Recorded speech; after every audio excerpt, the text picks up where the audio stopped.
welcome to today's deep dive. Before we even get started, I want to ask you to please take a quick second right now to like this video and subscribe to the show. Yeah, please do. Your support is exactly what allows us to keep doing these in-depth explorations and bringing you the information that shapes our world. So just hit that subscribe button. Okay, let's unpack this. Our mission today is to examine what is, well, undoubtedly one of the most highly controversial, provocative, and uncompromising ebooks we have ever analyzed. Uncompromising is definitely the right word for it. It really is. It's titled Shit Testing Hammer, Family Law Anvil and Feminism Fire by Conrad Reicher. And to give you some context on the target audience right off the bat, this deep dive in the book itself are specifically tailored for a men's rights activist audience. Right, often referred to as the MRA community. Exactly. And red-pilled men within the broader manosphere. The author explicitly writes to address their deepest concerns regarding the history of our modern institutions.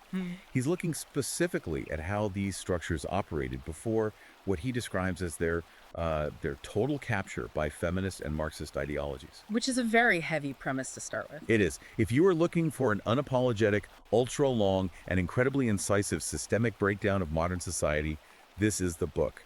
We highly encourage you to check Amazon, Kindle, and Google Play Books right now to buy a copy. That way you can dive into the unfiltered arguments and arm yourself with the author's strategies as we map out this terrain today. Precisely. But before we step into the intense architecture of the source material, it is absolutely crucial that we establish the ground rules for today's conversation. Yeah, this is important. We must make it explicitly clear to you, the listener, that neither of us here is taking a side. We aren't endorsing or validating the politically charged viewpoints contained in this text. Not at all. This book makes some incredibly sweeping, highly polarizing claims about gender, psychology, politics, and the legal system. Our job today is purely to impartially report on the contents. We are here to extract the author's core arguments and convey the ideas exactly as they are presented in the original source material. Just laying out the map. Think of us as your cartographers. We're charting the map of Conrad Reicher's worldview, analyzing his thesis, and looking at the specific data he uses to construct his arguments. We are not here to agree or disagree, but to meticulously unpack the mechanics of the specific ideology so you can understand exactly how it operates. I think that's the perfect framing. We are holding up a mirror to the text to see how the author constructs his reality. And he opens with a very visceral, foundational analogy. The burning building. Right. He tells the reader that if you feel like a man trapped in a burning building built by others, this book is your axe. The overarching premise here is that modern society operates on a terrifying structural double standard. One where masculinity is relentlessly categorized as a pathology, while female irresponsibility is not just ignored, but structurally rewarded. And financially subsidized. Right. What is genuinely fascinating about his approach is how he categorizes the entirety of modern human relations under an umbrella he calls female-coded leftism. That phrase comes up a lot. It does. The architecture of his argument begins by splitting society into two distinct opposing classes. On one side, you have what he terms the infants. According to the text, these are women who have been granted total collectivism, eternal victimhood status, and absolute irresponsibility by the apparatus of the state. And on the other side? On the opposing side, you have the predators. These are men, specifically productive working men, who are burdened with immense tax liabilities, strict personal accountability, and the unending expectation of provision. Yet the paradox Reicher highlights is that these same men are simultaneously demonized by the very system they are financially sustaining. And he doesn't just present this as a modern phenomenon that appeared out of nowhere. I mean, he traces the roots of this dynamic deep into history. He specifically points to the 1920s suffrage movement. It actually goes even further back than that. Right, to the 1848 Seneca Falls Convention to locate the genesis of this institutional shift. Yes, the historical continuity is central to his entire thesis. The book argues that the modern concept of equity didn't originate as a noble push for true equality, but rather as an elite power grab. To substantiate this, Reicher dives into the diaries of Elizabeth Cady Stanton from the Seneca Falls era. Which is pretty intense reading. Very. He highlights specific passages where Stanton uses derogatory language, referring to Irish immigrant men as savages, and expressing outrage that these working-class men had political voices while wealthy, educated women didn't. So he's framing early feminism as a class issue. Exactly. The methodology here is to frame the early feminist movement not as a liberation struggle for all women, but as the deliberate effort to elevate elite white women above working-class men in the social hierarchy. And then he connects that philosophical foundation directly to the expansion of government post-1920, right? He does. Riker's framework suggests that once women secured the vote, the fundamental function of government was irrevocably altered. He relies heavily on data from the Cato Institute that tracks a staggering 300% explosion in social spending in the decades immediately following women's suffrage. 300%. Yes. The book's conclusion is that this massive, unprecedented expansion of the welfare state was not a coincidence. Riker posits it was essentially a mechanism engineered to force productive men to fund this newly politically enfranchised infant class. So he describes this era as feminists successfully birthing a nanny state that systematically confiscates resources from the predator class of builders to redistribute them. Exactly. Well, if that is the historical bedrock he's working from, it drastically changes how he approaches modern terminology. I mean, the text spends a significant amount of time redefining words that we hear every single day in corporate settings and the media. The language stuff is a huge part of his argument. It really is. For instance, the book outright asserts that toxic masculinity is a complete fabrication. But he doesn't just stop at calling it a myth. No, he takes it much deeper into the realm of psychology. The book categorizes toxic masculinity as a mass psychological projection. Riker theorizes that what society currently labels as toxic male behavior is actually the projection of toxic femininity. Okay, let's break that down for the listener. His underlying premise is that women, as a collective demographic, refuse to acknowledge their own psychological dysfunctions, covert aggression, and behavioral flaws. Instead, they project those exact flaws onto male behavior. He argues that innate male traits, strength, stoicism, risk-taking, and compartmentalized logic are actually healthy biological imperatives that have been artificially pathologized. And he uses a really relatable, everyday example to illustrate this point, talking about how mothers react to young boys playing. Yes, the text uses the example of mothers scolding young sons for natural boisterous roughhousing. Riker argues this is a micro-example of a macro trend. Pathologizing inherent male energy. Right, viewing it as something inherently dangerous or defective. The book suggests this leads to a society that believes male nature needs to be medicated or socially conditioned out of boys in order to prioritize the emotional comfort and safety of women. He applies this same linguistic deconstruction to buzzwords like equity and patriarchy, which he calls linguistic sleights of hand. How does he dismantle those terms? If we connect his linguistic arguments to his broader economic worldview, Riker claims that equity is simply a sterilized term for legalized theft. In his framework, equity is an artificial system designed to forcibly extract resources from highly competent, productive men and use them to subsidize less competent individuals, primarily women. So he's saying it replaces merit with mediocrity. Exactly. The text argues that equity replaces meritocratic achievement with mandated mediocrity, specifically to soothe societal jealousy over male success. As for patriarchy, the book views this term as the ultimate magic trick, a catch-all, unfalsifiable grievance utilized by modern feminists to evade any form of personal accountability. So whenever there's a disparity in outcomes, rather than looking at personal choices, career selection, or biological realities, the blame is uniformly cast onto an invisible, omnipresent system of male oppression. That is precisely his claim. Riker argues this linguistic framework creates a treacherous social minefield, where simply stating basic observable factual realities becomes instantly categorized as verbal violence or bigotry. By controlling the language, he argues, the system neutralizes the predator class's ability to even articulate their own exploitation. Well, that exploitation becomes incredibly literal when the book shifts its focus to the legal system. If the culture and the language set the stage, Riker argues that the family courts are the financial engine enforcing it. He calls this the family law anvil. The anvil. Right.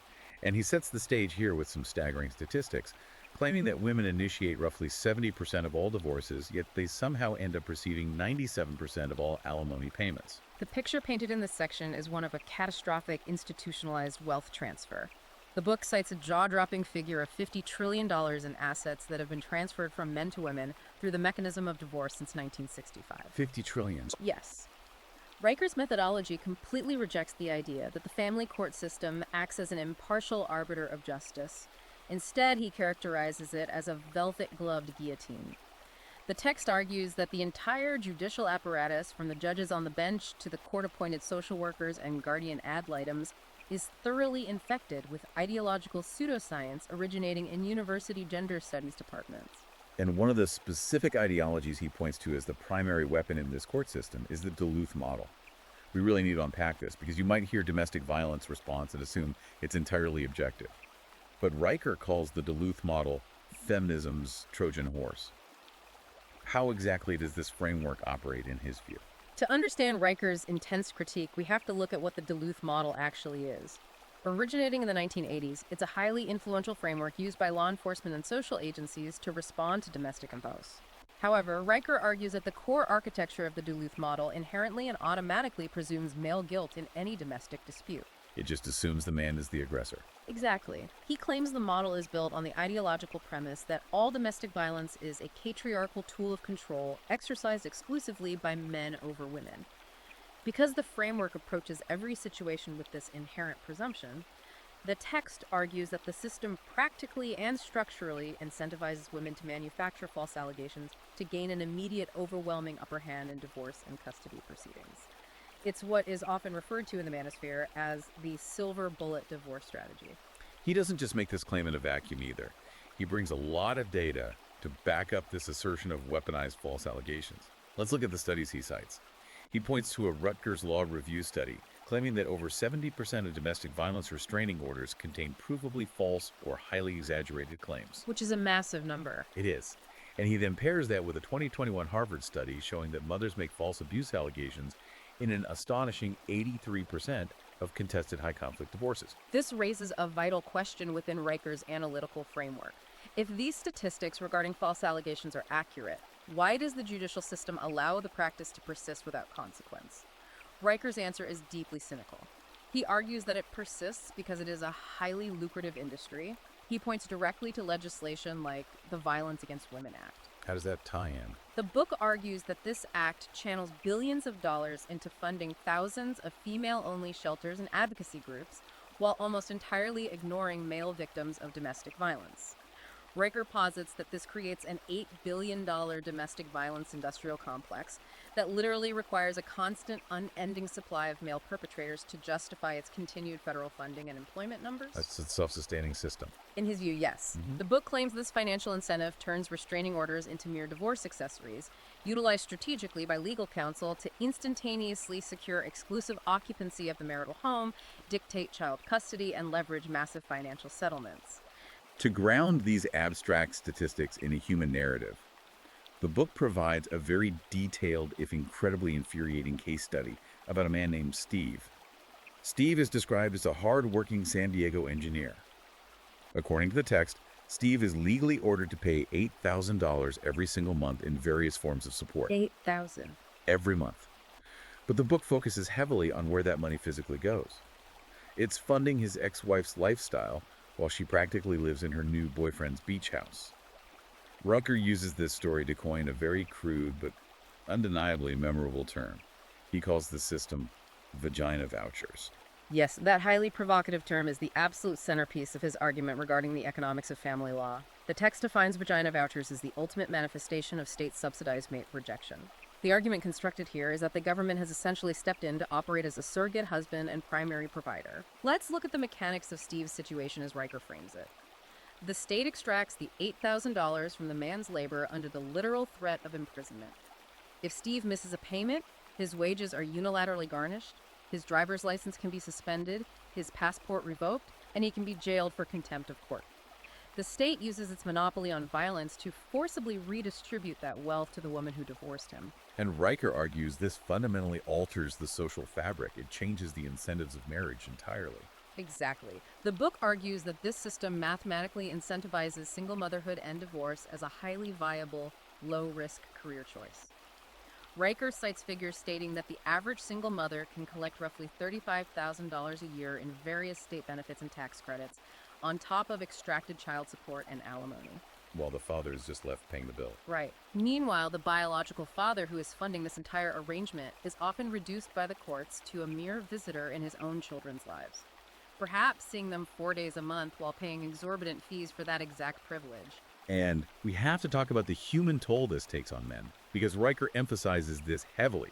He doesn't just talk about the financial ruin, he talks about the literal body count. He pulls data from the Centers for Disease Control and Prevention, showing that men's suicide numbers jump an astonishing 300% after going through a divorce. It's a tragic statistic. It really is. He also highlights actuarial data noting that divorced men die on average 9.3 years earlier than married men. What is truly jarring is that Riker does not view this extreme mortality rate as a tragic side effect or a failure of the system. No, in Riker's worldview, this is a feature, not a bug. He frames this massive spike in male suicide and early mortality as the intended structural price of a judicial apparatus that views male lives as entirely disposable commodities. It's spare parts, exactly. The text argues that the family court system has abandoned objective law and instead operates on a form of emotional arbitration. He states that a woman's tears in a courtroom carry more forensic weight and judicial sympathy than documented exculpatory evidence provided by a man. That's a heavy claim. It is. When you systematically combine the forced loss of one's children, the stripping of a lifetime of accumulated assets, the profound social stigma of weaponized false allegations, and the inescapable crushing financial burden of monthly support payments, It just becomes too much. Riker argues that the resulting epidemic of male suicide is an entirely predictable, mathematically certain outcome of a state apparatus that is fundamentally hostile to men. The idea of male lives being treated as disposable commodities perfectly transitions us into the next major section of the book, disposability economics. Who pays and who plays? Here, Riker expands this concept of disposability far beyond the confines of the family courts and applies it to the broader economy and the physical workforce. He asserts that men are literally treated as tax cattle and interchangeable spare parts to keep civilization running. The occupational hazard data he curates to support this claim is incredibly stark. The book highlights the fact that 93% of all workplace fatalities in the United States are men. 93%. Yes. Riker uses this data to construct a very vivid physical contrast for the reader. On one hand, you have men dying gruesomely in logging accidents, suffocating in lithium mines, falling from high-voltage power lines, and burning in forest fires.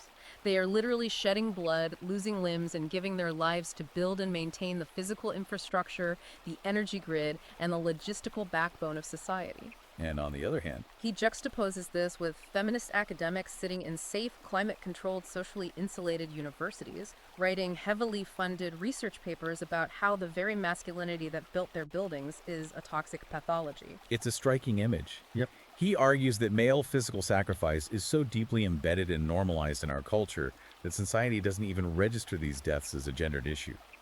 Yet if there is a slight statistical disparity in female representation in a corporate boardroom, it is immediately treated as a systemic national crisis requiring massive government intervention. That is the core of his disposability thesis.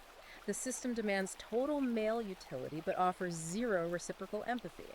And when the text shifts to analyze the welfare imbalance, the financial numbers Riker presents are just as polarizing.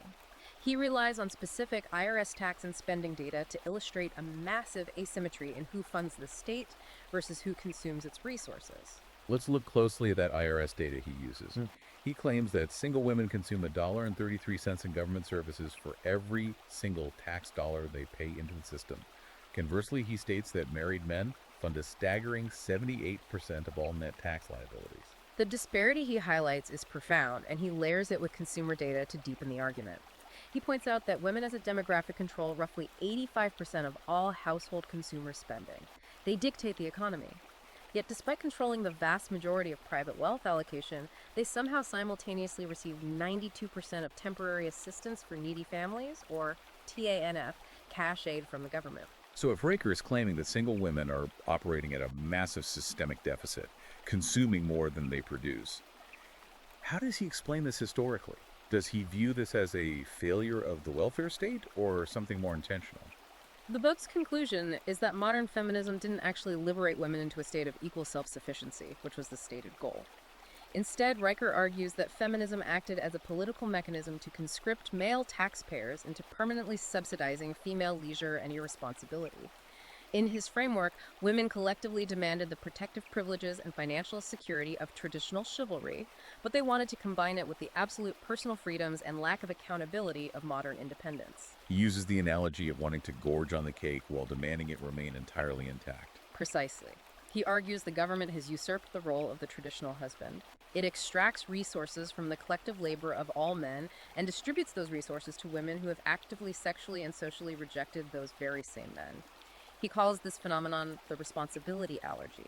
And he points to bankruptcy data to illustrate this allergy to accountability. The book claims that women file 70% more bankruptcies than men following a divorce, and that they hold roughly 80% of all consumer debt.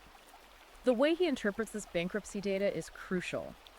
Riker doesn't frame these bankruptcies as the tragic result of unavoidable financial hardship or systemic inequality. Instead, he characterizes them as strategic, calculated defaults. Like it's done on purpose. Right. He claims women routinely utilize bankruptcy laws to legally discharge their immense consumer debts while simultaneously utilizing family court rulings to keep the physical marital assets, like the house and the cars, that they won in the divorce settlement. So they keep the assets and dump the debt. Exactly. The text views this massive consumer debt load and the subsequent bankruptcies as empirical evidence of a systemic, culturally ingrained refusal by women to live within their financial means or take genuine responsibility for their lifestyle choices.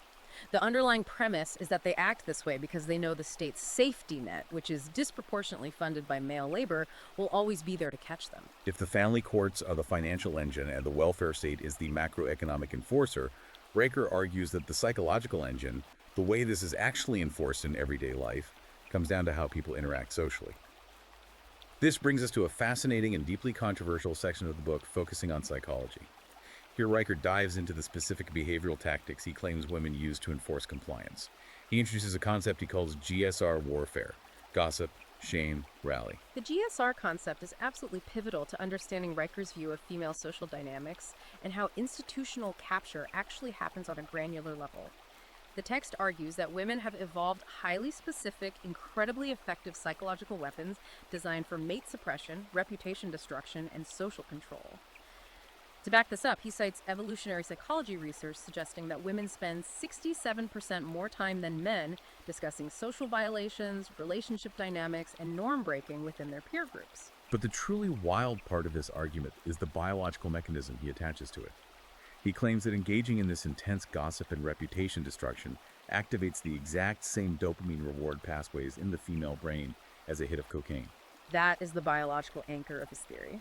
Riker states that in our deep evolutionary past, covert gossip and public shaming were highly effective, low physical risk tools used to ostracize problematic or non-compliant individuals from the tribe, which often meant death for the outcast. Today, he argues, this ancient survival instinct has been hyperscaled digitally through social media algorithms. The rally component of GSR refers to the phenomenon of the mob mentality. The text describes how women will rapidly form a cohesive in-group to target, shame, and systematically ruin the personal and professional reputation of a man who defies their narrative, rejects their advances, or simply exhibits non-compliant behavior. He explicitly compares this modern digital behavior to the Salem witch trials. Yes, the book argues it is the exact same biological mechanism at play: endocrine contagion and mass hysteria.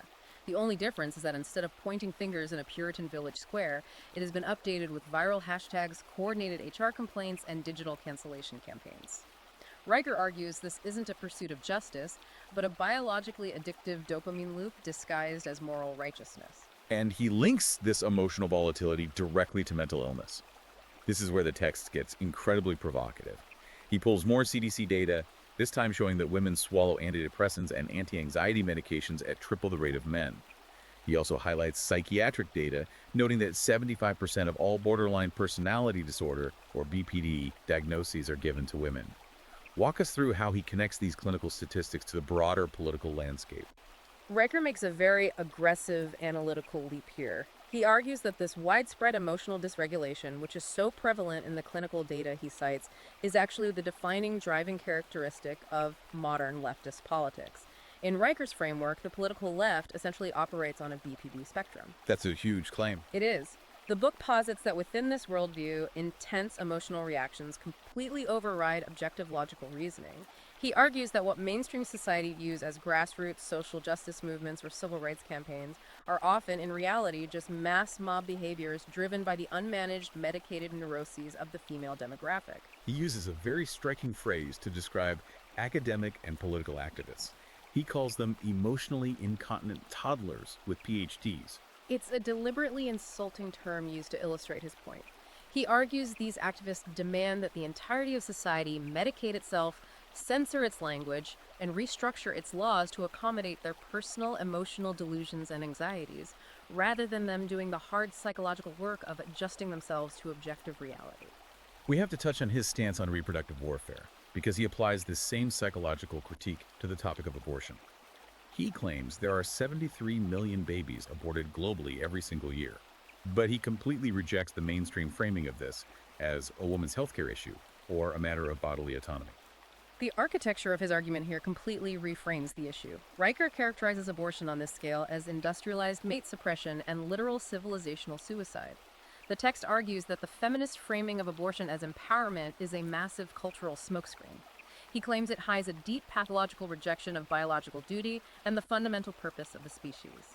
And he points to birth rates to back this up. Yes, to support this claim of civilizational suicide, he points to the plummeting birth rates across Western and developed nations. He cites countries like Greece, Japan, and South Korea, where fertility rates have dropped catastrophically below the required replacement rate of 2.1, sometimes plummeting down to 1.3 or lower.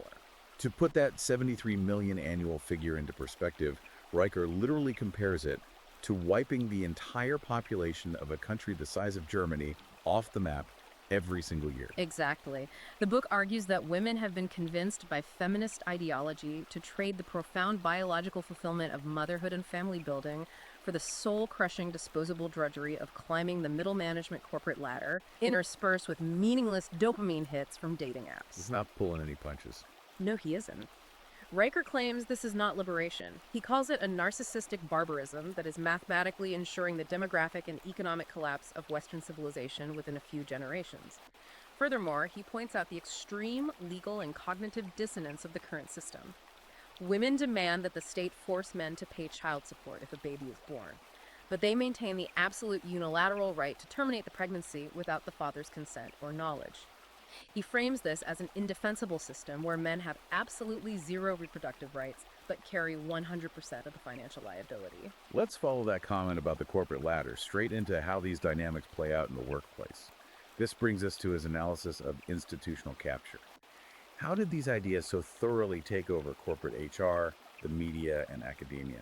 Riker describes modern corporate human resources departments as re-education camps. The book argues that HR departments have been entirely captured and weaponized by female-coded equity ideologies. Riker points to the rise of mandatory unconscious bias training and DEI seminars, which he characterizes as modern-day Maoist struggle sessions. Maoist struggle sessions. Yes. In these mandatory corporate seminars, he claims, highly competent, logic-driven male engineers and executives are forced to publicly apologize for their inherent toxic masculinity and their unearned privilege, while their female and minority colleagues sit in judgment of their penitence. He views this not as a way to improve the workplace, but as a deliberate psychological strategy to castrate male competence and assert dominance in the name of emotional safety. He argues this prioritizing of emotional safety over hard competence has lethal, real-world consequences. He uses a deeply controversial, high-profile example here: the Boeing 737 MX disasters. Yes, the text connects some very specific dots regarding those aviation tragedies. Riker cites various investigator reports and whistleblower accounts to argue that the MCS sensor... That's the part that failed, right? Correct. The critical software and hardware component that repeatedly failed and forced those planes into fatal nosedives. He argues it was miscalibrated by a recently graduated employee whose background was heavily influenced by gender studies and equity initiatives. He asserts this individual was hired and promoted over vastly more experienced, older male engineers specifically to fulfill diversity, equity, and inclusion corporate quotas. It's an incredibly bold claim. He uses this specific tragedy to argue that when massive engineering corporations prioritize diversity matrices and HR compliance over aggressive male logic, rigorous testing, and sheer competence, the result is literal planes falling from the sky. The book argues that civilizational collapse, whether it's planes crashing, bridges failing, or power grids going down, is a feature, not a bug, of these equity policies. When you replace the predator class of builders with the infant class of ideological managers, the physical infrastructure inevitably decays. And if HR is the enforcer in the corporate world, Riker argues that academia is the factory producing these ideologies. He dedicates a massive portion of the text to detailing the fall of universities. We absolutely have to talk about the Evergreen State College incident from 2017 because he uses it as the ultimate case study of this capture. The Evergreen State College meltdown is treated as a cornerstone of his argument regarding how academia has been entirely subsumed by GSR tactics. The book details an event called the Day of Absence. Historically, this was a day where minority students would voluntarily leave campus to highlight their contributions.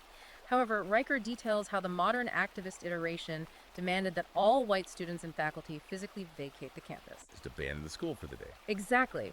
When Brett Weinstein, a biology professor who the book notes relies heavily on objective evolutionary logic rather than critical theory, refused to participate in what he viewed as a race-based exclusion, he was targeted by a massive organized student mob. The way Riker describes the footage of this event is intense. He describes throngs of students screaming profanities in Professor Weinstein's face, acting like feral toddlers having a collective tantrum. They send him physical death threats. And the most shocking part, according to the book, is that the campus police essentially told the professor they were ordered to stand down, they couldn't protect him, and advised him to flee the town for his own physical safety. What Riker highlights most heavily is not just the mob's behavior, but the institutional administration's response to it. He notes that the college's female diversity dean actively praised the protesters' courage and leadership. The university president effectively surrendered total control of the campus to the student activists. The text notes that following this highly publicized surrender, the college's enrollment subsequently plummeted by roughly 50%, turning the once thriving institution into a multi-million-dollar financial ghost town. Riker uses this entire debacle to prove that GSR tactics, gossip, shame, rally, literally destroy the physical and financial viability of institutions. He argues that universities have completely swapped rigorous, critical thinking, debate, and the pursuit of objective truth for communal validation and the policing of microaggressions. To support that, he notes that 92% of all microaggression complaints filed on Ivy League campuses are submitted by women. He literally labels modern academia as mean girls with tenure. Mean girls with tenure. That's a potent line. It is. Riker views higher education not as a place of learning, but as an ideological hazing process. He points out the economic absurdity where women receive the vast majority of gender studies and humanities funding and completely dominate university enrollments, yet they rack up massive, non-dischargeable student loan debt for degrees that have absolutely zero market value in the productive economy. I know what happens. The book argues that these graduates then enter the corporate world and weaponize HR departments to artificially extract value from the productive engineering sectors of the economy, essentially creating parasitic jobs for themselves out of manufactured grievances. Okay. We have thoroughly mapped out Riker's vision of the burning building. Right. The system is structurally rigged against men, the family courts are a financial anvil, the broader culture is infected with medicated neurosis, and the institutions have been captured by equity ideologues. So the ultimate question the book poses is, how does a man survive this? How does he fight back when the deck is stacked? This brings us to the final and arguably most tactical chapter of the text, which he calls the Phoenix Protocol. This is Riker's explicit blueprint for a counter-revolution. The premise of the Phoenix Protocol is very clear. Riker argues that playing by the established rules within a fundamentally captured system is a guaranteed recipe for personal and financial destruction. You cannot win a rigged game. Therefore, the protocol is essentially a comprehensive survival guide to systemic subversion and the creation of parallel infrastructure. He divides his strategies into three distinct insurgencies: legal, financial, and digital. Let's start by unpacking the legal and financial subversion, because the book gets incredibly granular and tactical here. He introduces a concept he calls using ghost lawyers. For the listener who hasn't encountered this term, what exactly is a ghost lawyer in this context? According to the strategies outlined in the text, a ghost lawyer is a highly experienced, often retired attorney or a legal paralegal who operates completely off the books in the digital underground. Riker advises men facing ruinous divorce or custody battles to bypass traditional, expensive family law firms, which he claims are part of the corrupt system. Instead, he tells them to find these ghost experts on encrypted, untraceable, onion-routed messaging apps like Session or Element. Why an app like Sessions specifically? Because unlike WhatsApp or even Signal, Session doesn't require a phone number to register, making the user completely anonymous. The strategy works like this. The man hires the ghost lawyer, often paying in cryptocurrency to avoid financial tracking. The ghost lawyer then drafts incredibly sophisticated, aggressive pro-se motions.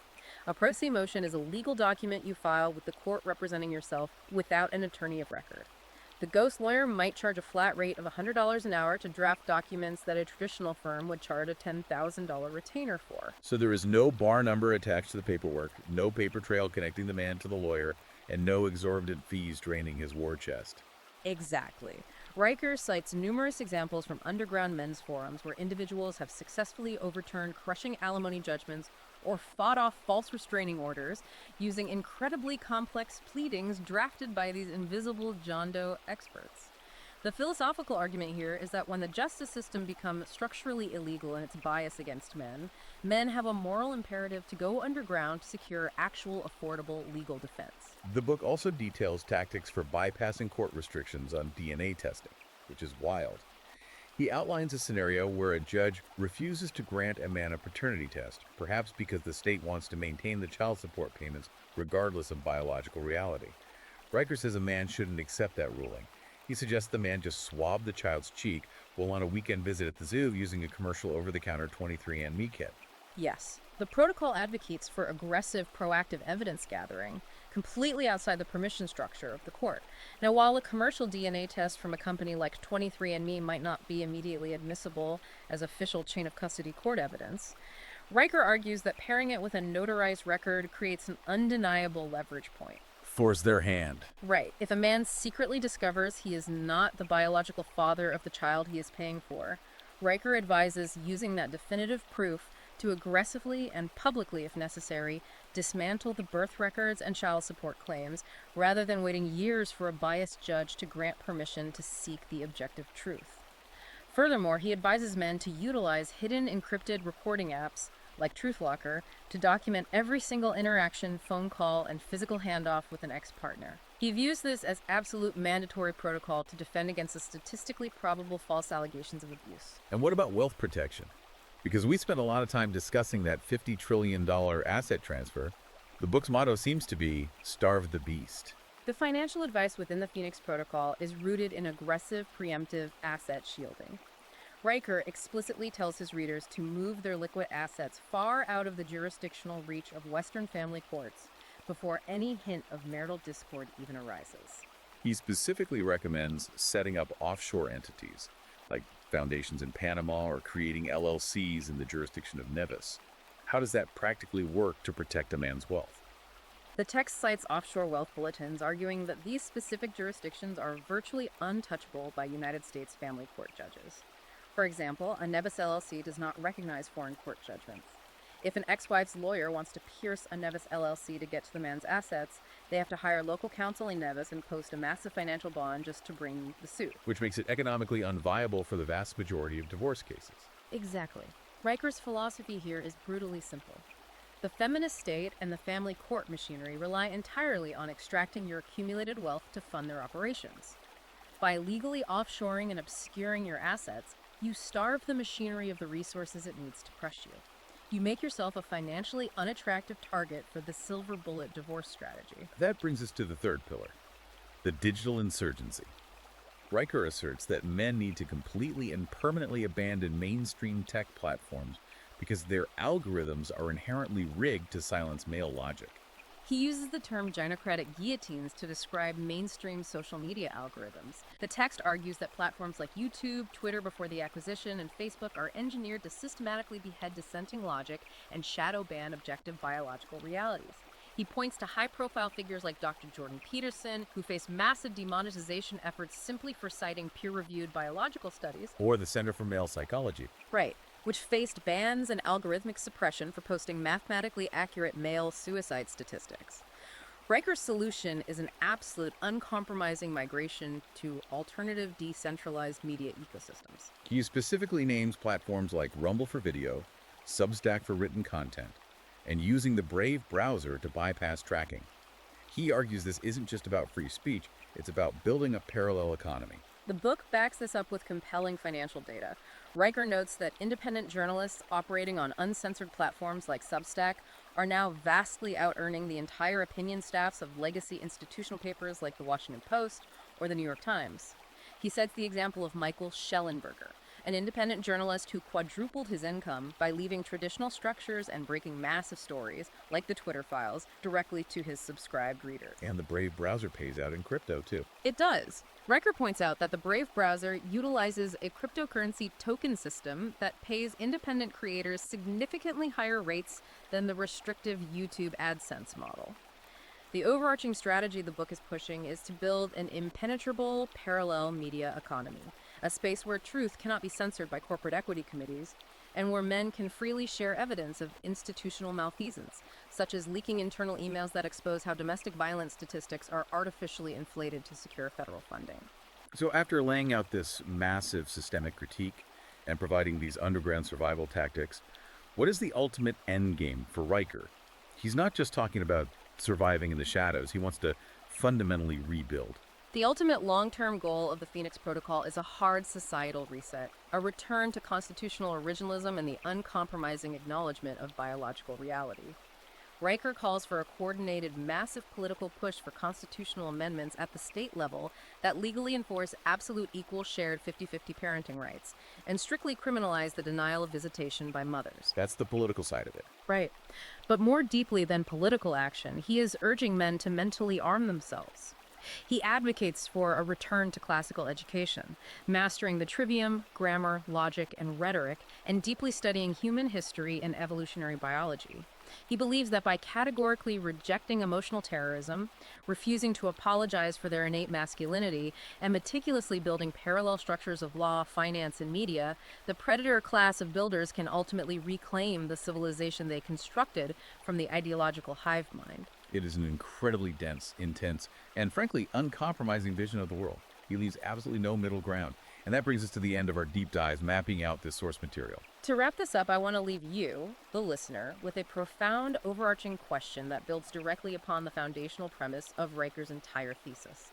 If, as Conrad Riker so passionately claims throughout this text, our modern institutions, the family courts, academia, corporate HR departments, the legacy media, are operating completely counter to human biological realities, if they are actively structurally suppressing, excessively taxing, and relentlessly demonizing the predator class of builders, engineers, and providers that literally keep the lights on and the water running, what happens to society when the system finally inevitably runs out of the resources it so heavily depends on? That is the big question. It is. What does the resulting parallel society look like when those core producers, armed with encrypted ghost lawyers, offshore Nevis accounts, and decentralized alternative platforms, simply decide to permanently walk away, withdraw their labor, and let the burning building collapse in on itself? It is a massive structural question that will definitely stick with you long after this deep dive is over.